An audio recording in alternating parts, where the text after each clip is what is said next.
नमस्कार दोस्तों, राधे राधे, जय श्री कृष्णा। मैं इस वंदना भोजक चैनल पर आप सभी का एक बार पुनः स्वागत करता हूं।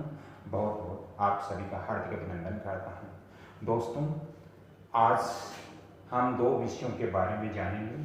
पहले हम कुछ ज्योतिष की जानकारी करेंगे, उसके पश्चात हम वास्तु की भी जानकारी करेंगे। ज्योतिष का जो हमारा आज का पॉइंट्स रहेगा दोस्तों, वो ये है कि महादशा और अंतरदशा का फल, यानी किसी व्यक्ति की अभी महादशा और अंतरदशा चल रही है जन्म कुंडली के अंदर। आपको जन्म कुंडली निकालना पड़ेगा, आपको जन्म कुंडली सामने रखनी पड़ेगी। तो ये भी किसी व्यक्ति की महादशा और अंतरदशा जिस व्यक्ति की चलती है, तो वो उसका फल कैसे देगा, वो उसको कैसे देखें कि हमारा जो समय अभी चल रहा है या जो आने वाला समय है वो हमारा कैसा रहेगा। दोस्तों, आज हम यहाँ इस वीडियो के अंदर यहाँ पर हम अंतरदशा महादशा और अंतरदशा देखने के लिए हम उपयोग करेंगे तारा मिलान पद्धति। तारा मिलान पद्धति द्वारा हम कैसे देख सकते हैं कि हमारा समय कैसा है, कैसा आगे आएगा। दोस्तों, मान लीजिए ये कर्क लगन की मैंने यहाँ कुंडली दी है, और दोस्तों आपकी कुंडली अलग हो सकती है, लेकिन मैंने यहाँ समझाने के लिए केवल कर्क लगन की कुंडली दी है। और ये यहाँ पर मैंने नक्षत्र लिखे हैं। दोस्तों, 27 नक्षत्र होते हैं, ये चीज पहले आपको समझनी जरूरी होगी। 27 नक्षत्र होते हैं। वैसे नक्षत्र 28 होते हैं, लेकिन एक अभिजीत को यदि हम छोड़ देते हैं तो 27 नक्षत्र होते हैं। ये चीज आपको ध्यान में रखनी है, आप नोट कर सकते हो।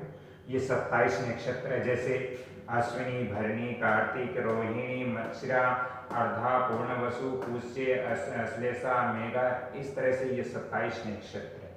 और मैंने यहाँ क्रम वाइज नक्षत्र यहाँ पर लिखे हैं। दोस्तों, बेसिक जो चीजें वो पहले मैं आपको समझा देता हूँ। यहाँ पर 27 नक्षत्र होते हैं हमारे, और ये 9 तारे होते हैं। 9 तारे होते हैं। पहला तारा जन्म तारा कहते हैं, दूसरा तारा संपत तारा कहते हैं, तीसरा तारा विपत्ति तारा कहते हैं, चौथा तारा क्षण तारा कहते हैं, पांचवा तारा प्रतियोगी तारा कहते हैं, और छठे को साधक तारा कहते हैं, सातवें को वध तारा कहते हैं, आठवें को मित्र तारा कहते हैं, और नौवें को अति मित्र तारा कहते हैं। दोस्तों, अब हमें इस कुंडली के अंदर, यानी ये जो अभी जो हाल फिलहाल में जो मैं आपको समझा रहा हूं, हाल फिलहाल में जो ग्रह जिस नक्षत्र में बैठा है वो मैंने यहाँ लिखा है कि अभी जैसे अभी सूर्य जैसे कार्तिक नक्षत्र में बैठा है, तो अभी आपको देखना है कि कौन सा ग्रह किस नक्षत्र में बैठा है। ये चीज देखने के लिए आप अपनी कुंडली के अंदर देखें। आपकी कुंडली में एक दो पाने उल्टने पर आपको मिल जाएगा कि कौन सा ग्रह किस नक्षत्र पर बैठा हुआ है, तो वहां से आप देख सकते हो। बेसिक जो चीजें वो पहले मैं आपको समझाता हूँ ताकि आपको परेशानी न हो। दोस्तों, ये जो 27 नक्षत्र दिए हैं, ये आपको यहीं से नोट करना पड़ेगा कि 27 नक्षत्र कौन कौन से होते हैं, नंबर 1। नंबर 2, ये जो 9 तारे मैंने दिए हैं वो भी आपको नोट करना है। नंबर 3, आप अपनी कुंडली से देख लीजिए, अभी कुंडली में आपको मिल जाएगा कि अभी कौन सा ग्रह किस नक्षत्र पर चल रहा है, क्योंकि आज की जो हम जानकारी लेंगे वो नक्षत्रों के आधार पर ही लेंगे। तो आपको देखना है कि आपकी कुंडली में कौन सा ग्रह किस नक्षत्र पर अभी बैठा है, क्योंकि अभी आपको अंतरदशा महादशा देखनी है, तो अभी का ही आपको लेना पड़ेगा। यदि आपको आगे की देखनी है तो आपको आगे भी यही आपकी कुंडली में देखना पड़ेगा कि कौन सा ग्रह किस नक्षत्र में बैठा हुआ है। अब चलिए मैं इस टॉपिक्स पर आगे बढ़ता हूं, इसकी शुरुआत करता हूं। दोस्तों, मान लीजिए अभी ये जो कुंडली है इसके अंदर मैं केवल उदाहरण के लिए दे रहा हूं। मान लीजिए अभी महादशा इस व्यक्ति के महादशा शनि की चल रही है। महादशा शनि की चल रही है और अंतर्दशा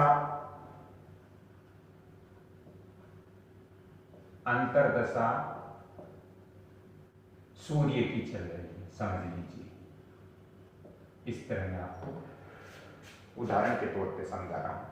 मान लीजिए अभी इस व्यक्ति की महादशा शनि की चल रही है और अंतर्दशा सूर्य की चल रही है। तो हम कैसे देखेंगे? तो पहले ये देखेंगे कि शनि जो है, जिसकी महादशा चल रही है, वो शनि किस नक्षत्र में बैठा हुआ है। तो यहां पर मैंने पहले ही लिख दिया, शनि कौन से नक्षत्र पर बैठा हुआ है? शनि मूल नक्षत्र पर बैठा हुआ है। तो यहां पर लिख देंगे मूल नक्षत्र। एक बार नोट कर लीजिए ताकि आपको मालूम रहे। शनि की महादशा चल रही है और सूर्य की अंतर्दशा चल रही है। तो अब हम पहले ये देखेंगे कि शनि जिसकी महादशा चल रही है वो किस नक्षत्र के अंदर बैठा है।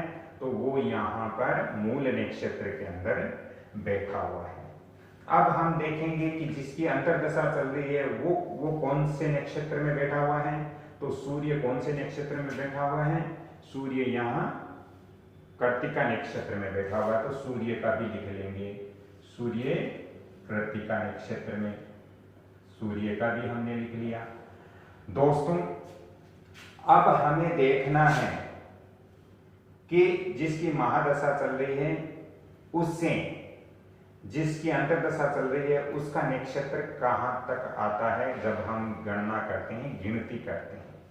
दोस्तों यहां इसीलिए मैंने नक्षत्र पहले लिखा है। अब हम पहले देखेंगे कि मूल नक्षत्र कहां पर है। इसमें मूल नक्षत्र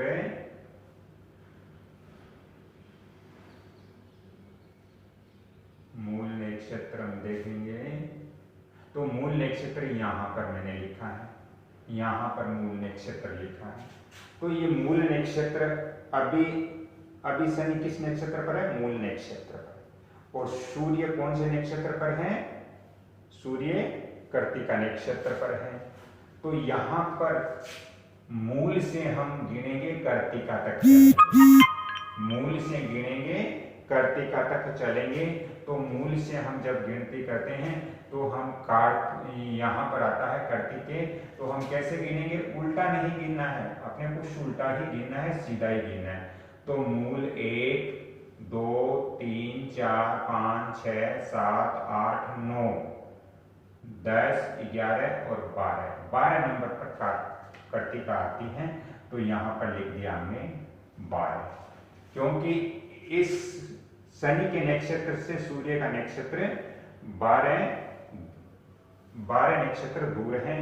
तो इसलिए यहाँ हमने 12 लिख दिया। तो दोस्तों अब हम 12 लिख दिया तो 12 हमारे ये जो तारे हैं इसमें 12 आए नहीं। तो अब आप बोलोगे कि श्रीमान जी 12 अंक का तो इन 9 तारों में से कोई अंक आया ही नहीं, तो हम कैसे जानेंगे? तो आपको जानने के लिए यदि आपके 9 से ज्यादा अंक यहाँ आते हैं तो आपको 9 का भाग देना पड़ेगा। एक बात मैं बता देता हूं, आपके यदि 9 से ज्यादा अंक यहाँ पर आते हैं, नक्षत्र का जब मिलान करते हैं तो 9 से ज्यादा अंक आते हैं तो आपको इसमें 9 का भाग देना है। तो 9 का भाग जब हम 12 के अंदर देंगे तो 1 ना 18 ज्यादा हो जाते हैं। तो 1 ना 9, पीछे बचे 3। अब दोस्तों ये जो शेष बचता है, ये शेष यहाँ पे जो बचता है वही हमारा यहाँ का तारा होता है। तो यहाँ पर हमारे 3 शेष बचे हैं। तो 3 हमारा तारा कौन सा हो गया? विपत्ति तारा हो गया।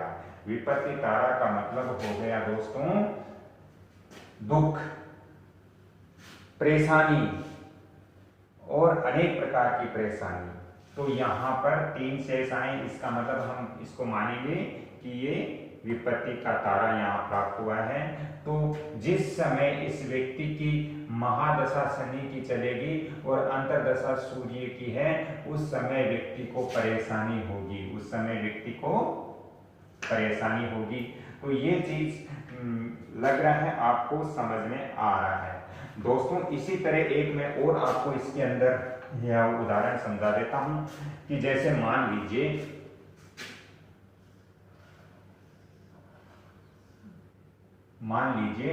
अभी यहां पर मान लीजिए कि अभी किसी व्यक्ति की गुरु की महादशा में मान लीजिए गुरु की महादशा चल रही है और मान लीजिए यहां पर शुक्र की अंतर्दशा चल रही है, यहां पर शुक्र की अंतर्दशा चल रही है। तो हम कैसे देखेंगे? विधि वही होगी। तो पहले हम ये देखेंगे कि गुरु की महादशा चल रही है, इसलिए गुरु किस नक्षत्र पर विराजमान है। तो यहां पर हम देखेंगे कि अभी गुरु कौन से नक्षत्र पर हमारी कुंडली के अंदर है। आप ये चीज कुंडली के अंदर देखोगे कि अभी कौन सा ग्रह किस नक्षत्र पर है। तो गुरु की महादशा यानी पहले हम गुरु का नक्षत्र देखेंगे इसके अंदर कहां है। तो गुरु का नक्षत्र है भरणी। गुरु यहां पर भरणी नक्षत्र में बैठा है, तो गुरु का नक्षत्र हो गया भरणी। गुरु का नक्षत्र भरणी हो गया। वैसे ही हम इसका ये जो अंतर्दशा किसकी चल रही है अभी? शुक्र की। तो शुक्र किस नक्षत्र में बैठा है? शुक्र हमारा मृगशिरा नक्षत्र में बैठा है।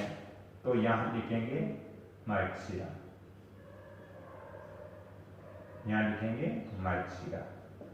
अब दोस्तों हमें जैसे पहले मैंने बताया वैसे ही हम देखेंगे कि ये भरणी नक्षत्र में गुरु बैठा है जिसकी महादशा चल रही है और ये मृगशिरा नक्षत्र में शुक्र बैठा है जिसकी अंतर्दशा चल रही है।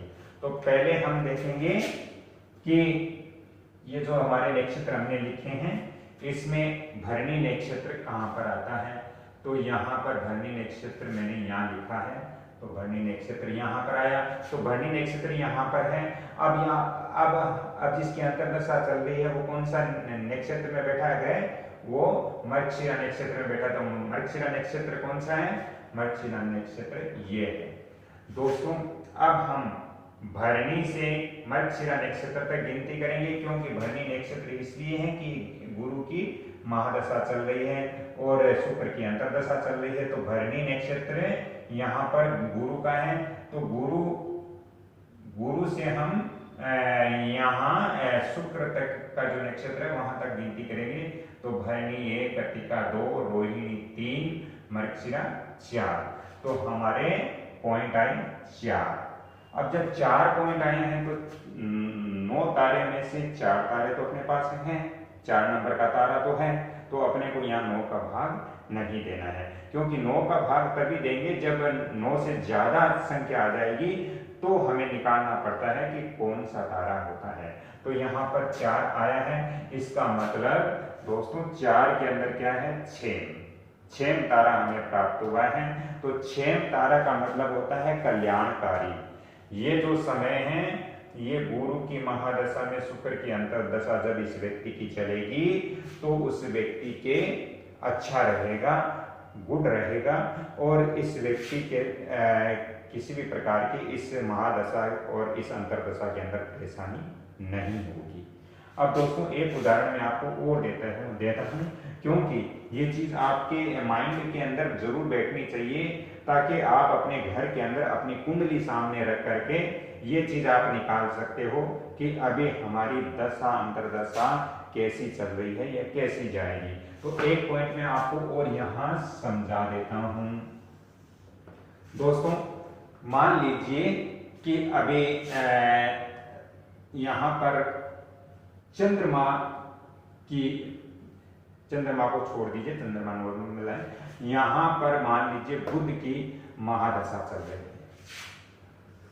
यहां पर मान लेते हैं बुध की महादशा चल रही है, बुध की महादशा, बुध की महादशा चल रही है। और मान लीजिए यहां पर आपके शनि की अंतर्दशा चल रही है। तो शनि की अंतर्दशा, शनि की अंतर्दशा। तो पहले हम क्या देखेंगे, पहले हम देखेंगे कि जिसकी महादशा चल रही है वो ग्रह किस नक्षत्र में बैठा है और जिसकी अंतर्दशा चल रही है वो ग्रह किस नक्षत्र के अंदर बैठा हुआ है। तो बुध यहाँ पर बुध कौन से नक्षत्र पर बैठा हुआ है, बुध यहाँ पर रोहिणी नक्षत्र पर बैठा हुआ है। तो बुध के लिए लिखेंगे रोहिणी नक्षत्र, बुध के लिए रोहिणी नक्षत्र हो गया। और फिर देखेंगे जिसकी अंतर्दशा चल रही है, अंतर्दशा किसकी चल रही है, शनि की चल रही है। तो शनि कहाँ बैठा है, शनि कौन से नक्षत्र में बैठा हुआ है, शनि अभी मूल नक्षत्र पर बैठा हुआ है। तो हमने यहां लिख लिया मूल नक्षत्र। तो अब हम यहां अपने जो नक्षत्र हमने लिखे हैं पहले उन नक्षत्रों को देखेंगे कि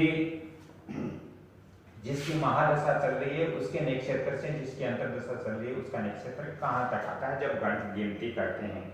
तो हम रोहिणी नक्षत्र देखेंगे, यहाँ पर रोहिणी नक्षत्र हमारा, उससे हम जिसकी अंतर्दशा चल रही है उसका नक्षत्र देखेंगे तो मूल नक्षत्र है। तो मूल नक्षत्र हमारा यहाँ पर है। तो हम रोहिणी नक्षत्र से मूल नक्षत्र तक गिनती करेंगे।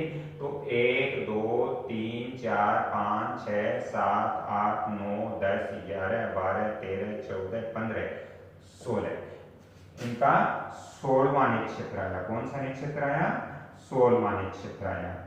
अब दोस्तों 16वां नक्षत्र आया तो हमारे पास तारे हैं 9, ज्यादा हो गए तो क्या करेंगे, 9 16 में 9 का भाग देंगे। तो 16 में जब हमने 9 का भाग दिया तो एक नाना बिना 18 ज्यादा हो जाएंगे तो भाग एक बार ही लगेगा। तो यहाँ पर 9 आ गए। अब 16 में से 9 गए, 7 बच गए, 7 शेष बच गए। ये जो 7 शेष बचे हैं वो ही तारा हमारे यहाँ पर होगा। यहाँ वाला जो भागफल होता है वो नहीं देखना है, वो तारा नहीं होगा। जो यहाँ शेष फल बचेगा वो ही तारा होगा। अच्छा दोस्तों, मैं आपको बता दूं कि किसी के शेष फल में 0 भी आता है तो वो क्या करेगा, वो यदि कमेंट करेगा तो बोलेगा सर मेरे तो 0 आ रहा है, हम कैसे समझे। तो जिसके 0 आता है उसको यहाँ पर 9वां तारा ही समझना चाहिए, ये विशेष तौर से ध्यान रखना चाहिए। तो यहाँ पर अपने को प्राप्त हुआ है 7। अब 7वां तारा कौन सा है, 7वां यहाँ पर वध तारा है। तो ये वध तारा आ रहा है तो 7वें में 7वां वध तारा है। तो ये वध तारा दोस्तों नुकसान करता है। ये वध का मतलब आप समझते हो, आपने यदि रामायण महाभारत इत्यादि देखे हैं तो उसके अंदर वध शब्द का क्या मतलब होता है वो आप अच्छी तरह से समझ रहे हो। तो वध ये जो तारा है इसके अंदर व्यक्ति को संभल के चलना पड़ेगा। व्यक्ति की अकाल मृत्यु तक हो सकती है, व्यक्ति को भयंकर शारीरिक परेशानी आ सकती है, व्यक्ति को भयंकर रोग लग सकता है। और ये इससे घर के अंदर आपका जो अति प्रिय व्यक्ति है उसकी भी मृत्यु हो सकती है, इससे आपको दुख होगा। तो ऐसी स्थितियां बन सकती हैं। तो यदि यहाँ पर शेषफल 7 आया है तो हमें यहाँ 7वां तारा समझना चाहिए। मैं बहुत ही सरल तरीके से आपको समझाता हूँ और इससे मेरे समझाने का जो तरीका है उससे शायद आपको अच्छी तरह से समझ में आता होगा। दोस्तों अब हम थोड़ी सी वास्तु की भी यहाँ पर बात कर लेते हैं, क्योंकि आप बोलोगे कि सर केवल आप ज्योतिष की बात करते हो, वास्तु के बारे में भी बताया करो। तो मैं आपको वास्तु के बारे में भी बताता हूँ। दोस्तों प्राचीन काल में हमारा जो घर का ब्रह्म स्थान होता था, आपने पुराने मकान देखे होंगे, उसके चारों तरफ कमरे होते थे, चारों तरफ मकान होता था, लेकिन बीच में आंगन, खुला आंगन होता था। खुला आसमान का आंगन हमारे घर के बीच में होता था। क्यों होता था? क्योंकि वो ब्रह्म स्थान था, क्योंकि वो वास्तु पुरुष की नाभि थी, क्योंकि वो ब्रह्मा जी का स्थान होता था घर के अंदर। दोस्तों ये अति मर्म स्थान होता है, ये जो बीच का स्थान होता है ये अति मर्म स्थान होता है। इसमें किसी भी प्रकार का भार बिल्कुल नहीं रखना चाहिए, न इस पे सीढ़ियां होनी चाहिए, न इस पे पानी की बोरिंग, ट्यूबवेल, टंकी इत्यादि होनी चाहिए, क्योंकि ये जो वास्तु दोष है ये पूरे मकान को हिलाकर रख देता है। ये वास्तु दोष जिस घर में है उस घर में कभी भी अच्छा नहीं होता, क्योंकि ये सबसे बड़ा वास्तु दोष माना गया है। दोस्तों बहुत सारे मकानों के अंदर हम देखते हैं कि बीच के अंदर पिलर भी खड़ा कर देते हैं, मेन सेंटर पे जहां ब्रह्म स्थान होता है वहां पर पिलर खड़ा कर देते हैं। तो इससे वास्तु पुरुष की नाभि बताई गई है, यहाँ पर वास्तु पुरुष की नाभि है उसके ऊपर भार आता है, और उसके ऊपर जब भार आता है तो वास्तु देवता हमें शुभ आशीर्वाद प्रदान नहीं करते, वास्तु देवता हमें बददुआएं देते हैं, वास्तु देवता हमारी अनहोनी घटनाएं भी घटित करते हैं। मैंने कहीं विजिटों के अंदर ऐसी चीजें देखी हैं जो ब्रह्म स्थान पर पानी की बोरिंग थी और उनमें दुर्घटनाएं घटित तो होती हैं। तो आप ऐसा नहीं करें, यदि है तो इसको तुरंत आपको बुझवा देना चाहिए, उसको बंद करवा देना चाहिए। तीसरा कारण है कि ये जो ब्रह्म स्थान है यहीं से सभी दिशाओं का संचालन होता है। मान लीजिए ये आपकी अग्नि दिशा है, यानी ईस्ट और साउथ, ये अग्नि की दिशा है, यहाँ से अग्नि आती है और यहाँ से ये वितरण थोड़ी थोड़ी सभी जगह होती है। ये जो हमारे ईस्ट और नॉर्थ का जो डायरेक्शन है, नॉर्थ ईस्ट का जो डायरेक्शन है, ये हमारे इनकम का डायरेक्शन है, हमारी तरक्की उन्नति का डायरेक्शन है। तो यहाँ से जो आती है वो यहीं से वितरण होती है। तो यहाँ पे सामंजस्य बिठाना बहुत जरूरी है, और ये तभी बैठेगा जब आपके मेन जो केंद्र बिंदु है, जो ब्रह्म स्थान है, वो यदि वास्तु अनुसार है तो पूरे घर का वास्तु दोष कहीं न कहीं थोड़ा ठीक रहेगा। यदि कहीं पर थोड़ा बहुत वास्तु दोष भी किसी डायरेक्शन में है और यदि ब्रह्म स्थान आपका बिल्कुल सुरक्षित है, ब्रह्म स्थान आपका पूर्णतः वास्तु अनुसार है, तो आपके वहां परेशानी कम होगी। तो आज मुझे इस वीडियो के अंदर इतनी ही जानकारी देनी थी। यदि आपको भी अपने मकान, दुकान, फैक्ट्री इत्यादि का वास्तु व्हाट्सएप विजिट करवाना हो या आपको कुंडली का निरीक्षण करवाना हो तो इसके लिए आपको थोड़ा अलग से चार्ज जरूर पे करना पड़ेगा, क्योंकि मैं यहाँ स्पष्टीकरण आपको दे देता हूँ। और यदि आपको ज़्यादा ही आवश्यकता हो तो आप पहले मेरे को इन नंबरों पर फ़ोन करें, अपॉइंटमेंट लें, उसके पश्चात आपको मैं पूरा विवरण है वो समझाऊंगा। तो दोस्तों यहाँ पर फ़ोन नंबर भी दे रहा हूँ 7901718402। तो ये फ़ोन नंबर भी आप नोट कर सकते हो। जब आपको ज़्यादा ही आवश्यकता हो तो ही आप फ़ोन करें, अन्यथा मेरे पास समय बहुत कम रहता है। मैं आप सभी से क्षमा चाहता हूँ और चलते चलते आप सभी से निवेदन करता हूँ कि इस वीडियो को आप लाइक, शेयर, सब्सक्राइब जरूर करें, क्योंकि मैं आप लोगों के लिए इतनी मेहनत कर रहा हूँ तो थोड़ा आपका भी फर्ज बनता है कि आप इस वीडियो को जितना ज़्यादा हो सके लाइक, शेयर, सब्सक्राइब जरूर करें और जो घंटे का निशान आता है उस पर भी क्लिक करें, ताकि हम लोगों को उत्साह प्रदान हो, हम लोगों के अंदर सकारात्मक एनर्जी बढ़े कि चलो हमारा जो वीडियो है वो अच्छा शेयर हो रहा है, अच्छा सब्सक्राइब हो रहा है, तो हमारा मनोबल बढ़ता है और हम इससे अच्छी अच्छी चीज़ें आपको देंगे। दोस्तों इससे पहले भी मैंने कमल किशोर भोजक चैनल और वंदना भोजक चैनल पर बहुत सारे वीडियो दिए हैं, वहाँ ये दोनों चैनल आपके लिए बहुत महत्वपूर्ण है, वहाँ से जानकारियाँ ले सकते हो। तो राधे राधे। अगली कड़ी में फिर मैं आप सभी से मिलता हूँ, तब तक के लिए आपसे क्षमा चाहता हूँ। जय श्री कृष्णा, धन्यवाद।